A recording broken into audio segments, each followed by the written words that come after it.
Good evening, everyone. I'm Dr. Basil Considine. I'm here from the ACU Online Writing Center, and today we're going to be talking about how to design a handout for discussion in Microsoft Word. Now, we're going to be looking at a specific assignment for our starting point, but the principles that we're going to be discussing are things that you can use in any context where you're asked to produce a visual reference. When you hand a reference to someone, it's always good to be able to answer questions about, oh, where do I go for more information? What do I do next? And sometimes that's going to be contact this person, go to this website, and sometimes it's going to be, oh, here are some references for additional reading. And so we'll see some of that as we go through this. If you're near to the Online Writing Center, we are working with students from across the ACU online community. Most of these assignments will use APA style. This particular one that we're talking about does not require it, although many students will do it because you will want to follow a visual consistency, and APA style is one way to do that. More on that as we look at the specific instructions. If you're making an appointment with us, the first step is to sign up for an appointment. If you go to the Online Writing Center on my.acu.edu in the groups, or if you go directly to our scheduling site, you can sign up for a time. By the time that appointment rolls around, if it's a Zoom appointment, just show up and go from there. If you are doing a email or asynchronous appointment, you'll want to go ahead and upload a copy of your paper with any special requests for feedback before the appointment time starts. But you can go sign up for the appointment at any time from when it becomes available, which is to say you can make an appointment up to 2 weeks out, and we recommend scheduling sooner rather than later. A couple helpful links, including that one for the My ACU group for the Online Writing Center, and a few other things. Do remember, if you're a new student to the ACU, you get access to Microsoft Office for free. All right, so we're going to be looking at this assignment from BCMO 335. If you're watching this recording, BCMO 335, there is the accelerated version of the course. So day 3 assignment 2 corresponds to that. If you're taking the semester long version, the numbering for that might be a little different. So we're going to talk about the specific assignment, some principles of graphic design, and how those can get put into action in creating a set of materials in Microsoft Word. But because we're talking about some elements of graphic design and presenting information, before we go any further, let's see if you can find the element on this slide that is not matching the rest. Now, if your eyes were drawn to the word "these" here in this, you'll notice that each of these numbered points, our learning objectives, is formatted in title case, except for this word here. And so it sticks out. And things like this, 1 or 2 is not the end of the world. But as they accumulate, this can be very distracting to your readers, and you do want your readers to be focusing on your ideas, not on the mistakes and formatting and other errors that they might be seeing in front of them. So let's take a moment and fix that. Great, so let's continue on our journey here. And so this assignment asks you to create a teaching summary, and this is drawn from the Spiritual Formation 1 course. So the assignment instructions begin with a preamble that says, the purpose of this assignment is to create a teaching summary that communicates the need for stewardship or simplicity on the journey of spiritual formation. Although you may not plan to work in a ministry context, the process of preparing a teaching summary will provide hands-on learning experience to connect deeply with the material in a way that supports spiritual formation. And then we have some more specific instructions that you're supposed to create a teaching summary based on the readings and resources and following some linked instructions. And you're going to pick a topic, stewardship or simplicity. And then if we look at those instructions for creating the summary, we see that it's supposed to be around a page. And then now that 250 words, if you're just writing in double-spaced text using our APA course paper template, that's going to be around 250 words.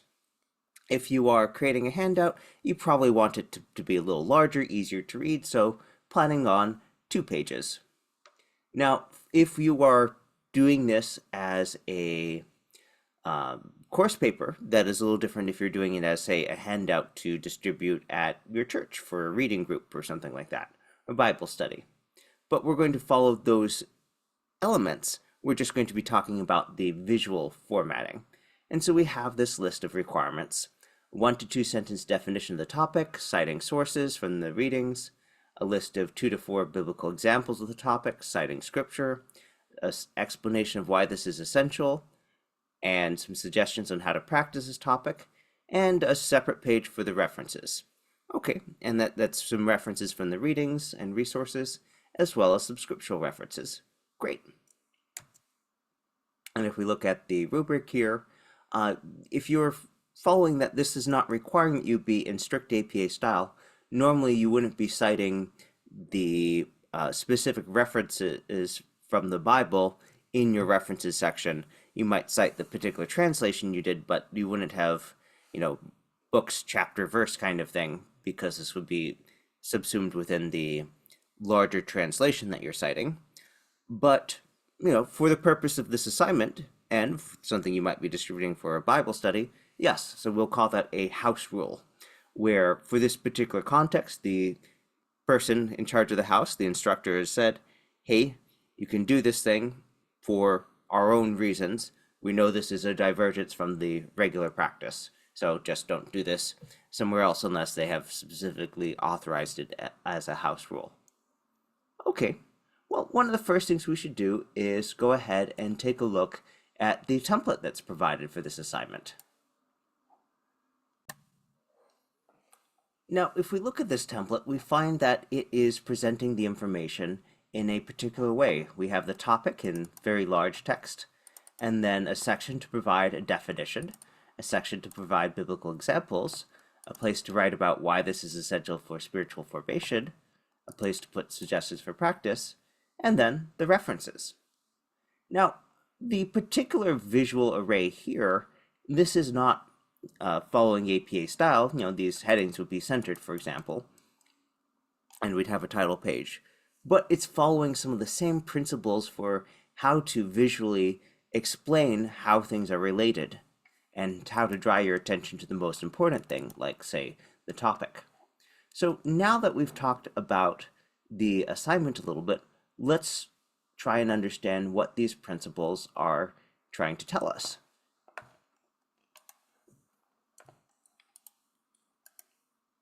So let's discuss some principles of graphic design.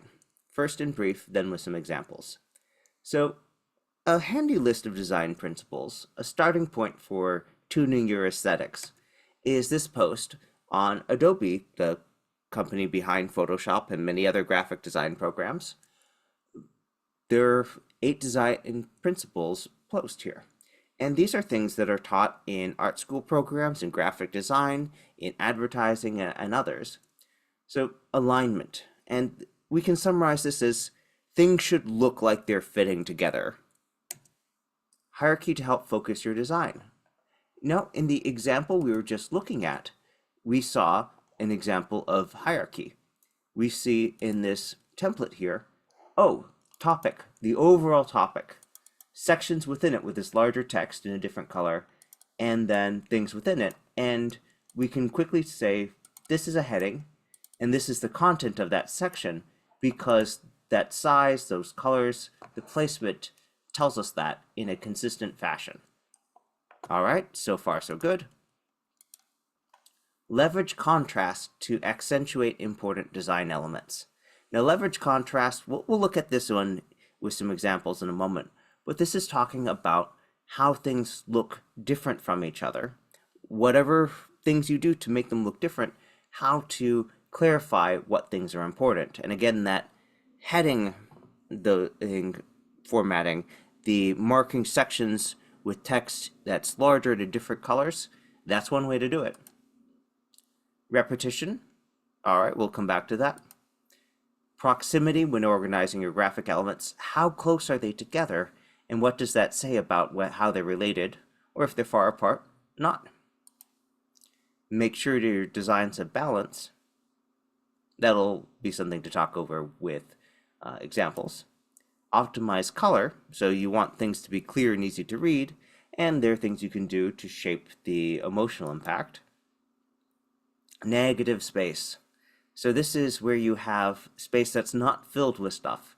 And this is very powerful because negative space is a way of making things stand out and helping guide the reader's eye from section to section. Let's take a look at that post itself because it has some helpful examples. Now, on alignment, when we look at each of these examples, there is a certain consistency here in the palette of colors. So these blues and yellows gives a different mood than these, yellow, orange, and grays, or this use of darker oranges and white. Using hierarchy to focus the design, we talked about how those visual elements relating to each other. When we look at this menu here, we immediately see that the menu is telling us, hey, the name of the restaurant here, and that it's a menu here. So it's hard to not know that is a menu because it's there in very big text, and it's hard not to know that that's not a menu for Red Hot Poker Traditional Steakhouse because it's in big letters, and you'll note they've made poker stand out. So it really makes a visual impression because of the hierarchy that we see there. The poker is the largest text there. And then we have the menu here. All right. In this example here, you know very easily from looking at this that, hey, that's a handout for National Endangered Species Day conservation talks, or the title slide, as the case may be, because we have that as the largest text. And we see above it the name of the organization, Hogan Wildlife Organization, and that is something that our eyes can quickly go up and check that, but they're drawn back down to the title of the talk. Just like on the right hand, the fact that that's open day with free entry to that farm, well, it's designed to bring people in, so you want them to know that it's an open day, and then to clarify below it says, hey, it's free. Now, number 3, about using contrast. Here we can see these are high contrast designs where it's not filled with the whole rainbow of colors. We have just a little text like that, white on black, white on red, changing the pictures of the artist to black and white so that they stand out in a particular way. The simple coloration of this find the light in the darkness graphic. Repetition, here we see that there's just some consistent types of decorations here. So in the ecosystem one, we have a similar green on one of the plants as we do on the frame. In the girl power, we see that there's a kind of fingerprint-like thing in the lower left-hand corner and a similar one, but with an opposite color in the upper right. And similarly, that kind of finger design with opposite colors on the other corners. And the colors that we see from those 4 are echoed in the text in the middle. So that gives it a certain consistency where it feels quote unquote together. All right, proximity, how we cluster things. So the invitation on the left doesn't have all of the elements scattered all over. We have these edible ingredients and wine clustered together in the middle because they are promising a look into the ingredients of this meal. Same thing in the one in the middle, we have the flowers clustered together. In the one on the right, we have the vinyl graphics clustered on one side, whereas the main information text is on the left-hand side. Again, drawing the attention to, hey, grand opening. What date is it? All right, balance. Balance is a little harder to describe, very easy for people to see. And if we look at this, one of the ways that the AAPI graphic here, this card is balanced by having this element and not an exact mirror, but something similar in size, shape, color, and texture in the upper right. Or here, this round, well, we have balance because we have a circle in the middle of a square. And then the text is grouped here in the middle. Or here, the most important thing, the age, 13, congratulations, a name, and then these decorations on the right hand are mirror images of each other. And all these are ways of getting a sense of balance. Optimizing color. Colors do shape how people feel about things. In most things that you're writing, you're going to be just using black text on a white background. But when you do have the opportunity to do more of a visual design, it's helpful to think about, what does the color make you feel? And we see these bright colors on the left because it's designed to inspire and motivate you. A little more subdued for the badminton tournament. It kind of looks a little retro, like something out of the 1950s, 1960s. And then this very colorful thing on the right, which is fitting for something that features the quote, "Reality leaves a lot to the imagination." Now, negative space, I said a little bit about having the room for the eye to be drawn to specific elements. This example on the left, this is the cover of a periodical, and so the fact that it's issue 42, yeah, if you're a subscriber, you don't need a lot on the cover, but the eye is certainly drawn to the title, the feel, and which issue it is, 42. All right, so with that said, let's go ahead and take a look at the assignment instructions again here. Because we want to understand how we're going to implement these in Microsoft Word. So let's go back to our list of requirements here. We've got these elements to fit in, we've got a template to use, and then if we go the extra step to apply this to something you might create, examples for a church, for a community group, for a Bible study, then you can do some more to decorate that.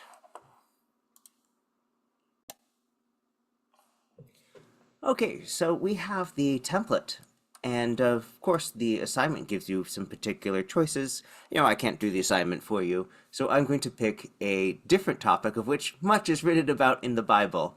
We are going to pick parenting. Now, one thing you might want to do is to think, okay, what is the larger message that we're exploring for? Because there are things that we know implicitly from our life experiences, but if you think, okay, since I have some understanding of what's out there, but I might not remember the exact chapter and verse and the specific examples, if I think, okay, here's what I want to go looking for with a theme about parenting, good parenting, bad parenting, benevolent parents, harsh parenting, all those things, then you might want to think what kind of words you might go looking for in the Bible. So I've gone ahead and here on Bible Gateway, a resource that you may have used in your classes before, in a free resource, just bible.gateway.com, I've gone to their keyword search, biblegateway.com/keyword, and I have come to this word search here.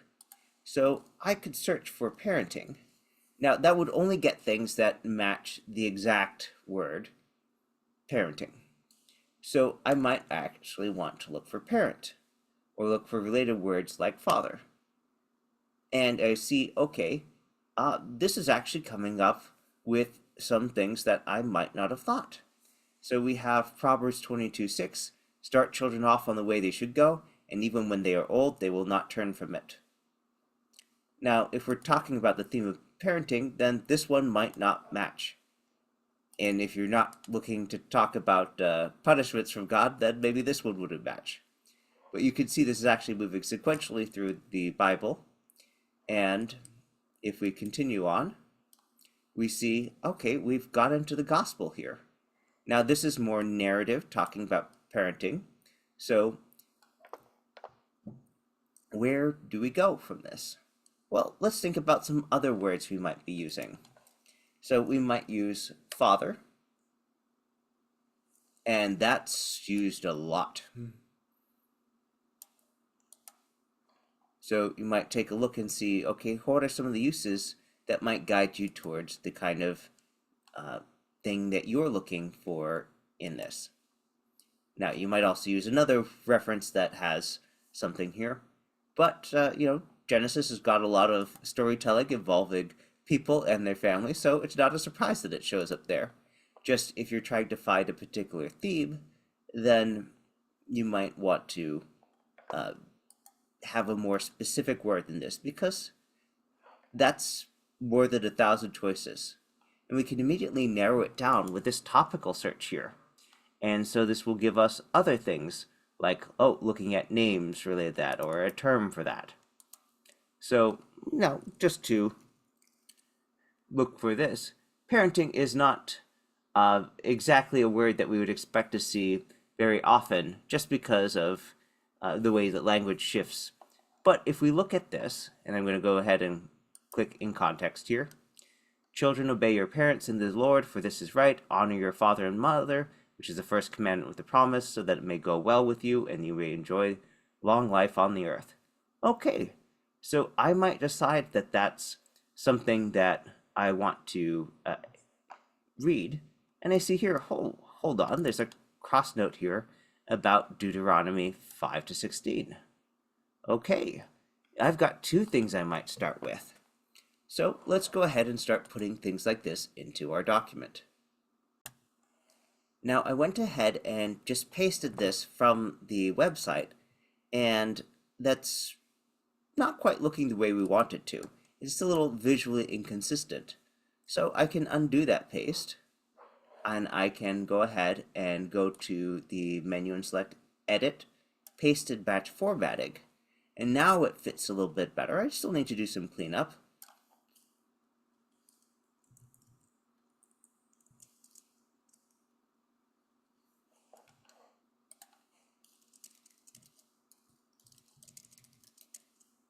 And you see, okay, well,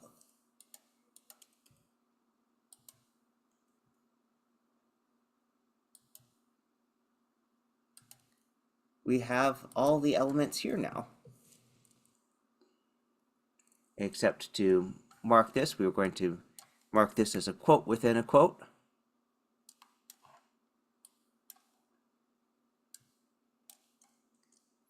Great, now that's in there. And so we have the example there. Okay, we can go ahead and put some additional information here.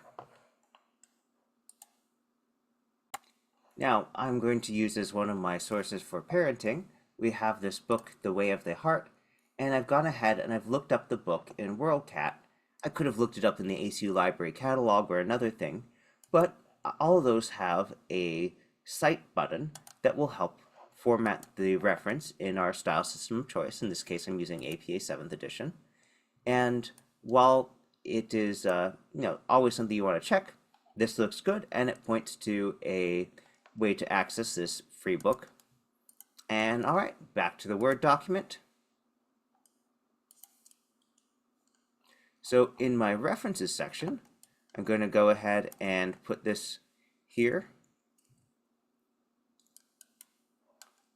And if I paste it, I can select here and say match destination formatting, so we retain that layout here. Now, we're not in strict APA style here, but we have a certain consistency from using the same font here, which just makes it look better. All right, so I'm going to go ahead and write a brief sentence here.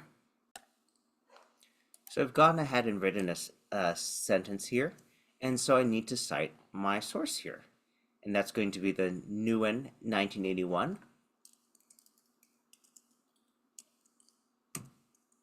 And I can add another sentence here if I want, but let's go ahead and just move forward. Now you can see here that I have added a second sentence here to expand on my definition, and I have a corresponding reference to one of the course texts there. Great. Now I need to go ahead and have my 4 to 5 biblical examples. Okay, I've decided I'm going to go ahead and add some more examples here. Now, one of my favorite passages of scripture is one that was set by the composer Dan Forrest in a wonderful piece of music based on the Book of Ruth. Entreat me not to leave you. Now, the thing is, that word is not always the word that's used in every translation. So if I were to search for this, I see, Ruth 1:16 to 22. And even though that's not the word that was used in this particular translation that we're searching here, it might be the one that I want here. So I'll just look this up. And so instead of entreat, we get don't urge me. Okay, well, if this is what I want, I'm going to go ahead and I'm going to quote that. And I can go ahead and grab this and paste it in. And again, I'm going to need to format it so it's consistent. And in my case, I'm going to be following APA style here. So I click on this and see, oh, I don't have that option to match the formatting. So I'm going to undo and go up to the edit menu and select paste and match formatting. And so again, I've got a little bit of cleanup to do here.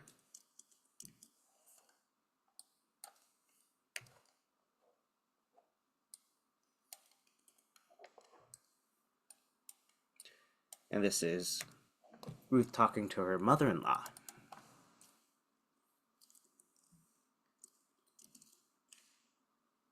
And what's our passage going to be? This is going to be Ruth 1:16 to 18.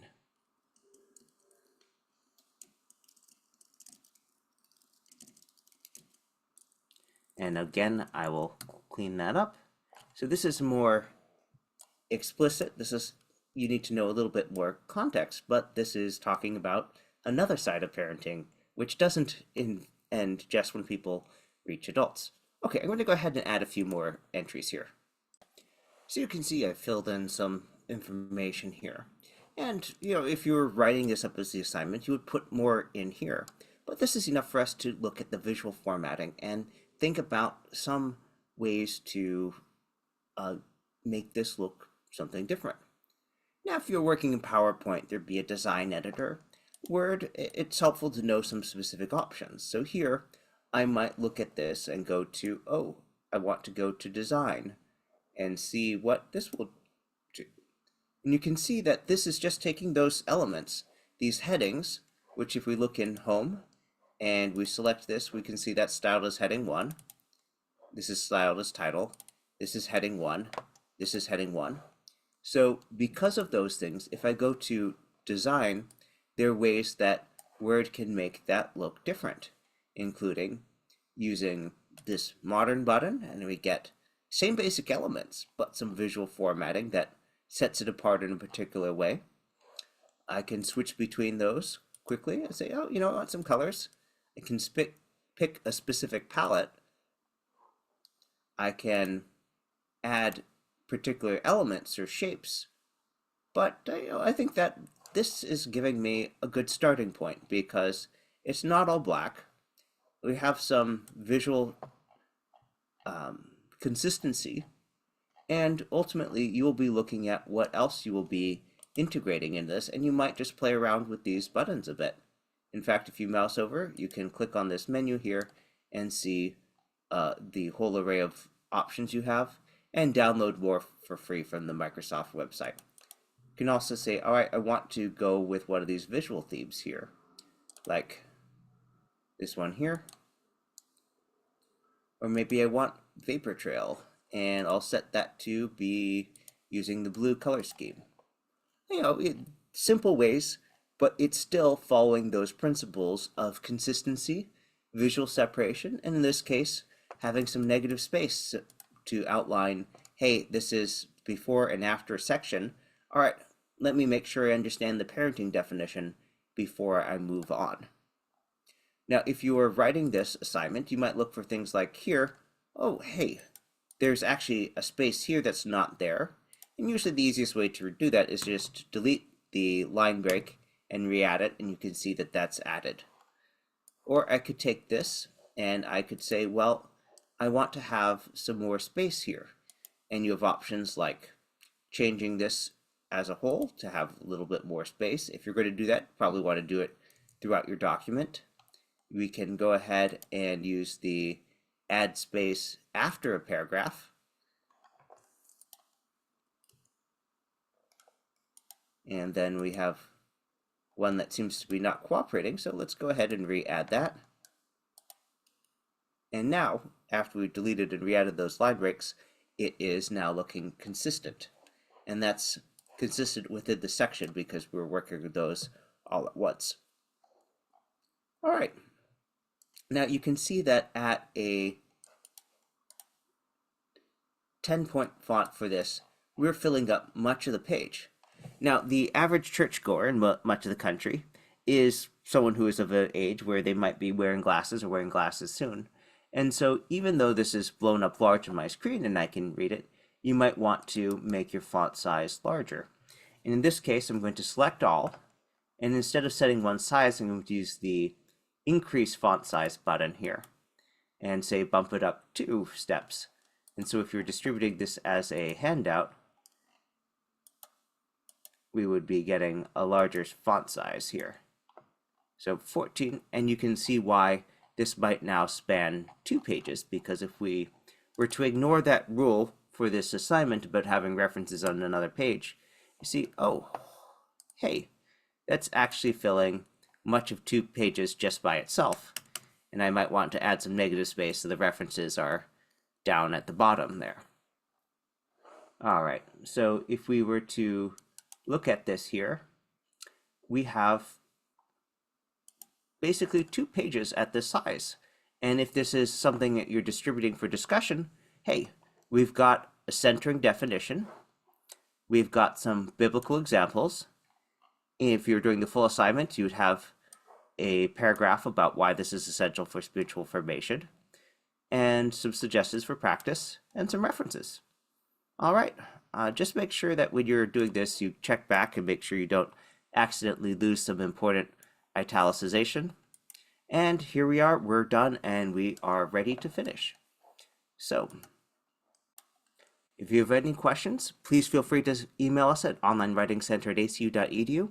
You can go to my.acu.edu and find the ACU Online Writing Center group for a link to scheduled appointment. And of course, check out our website for more resources and other webinars like this. Thanks for joining us. Have a good night.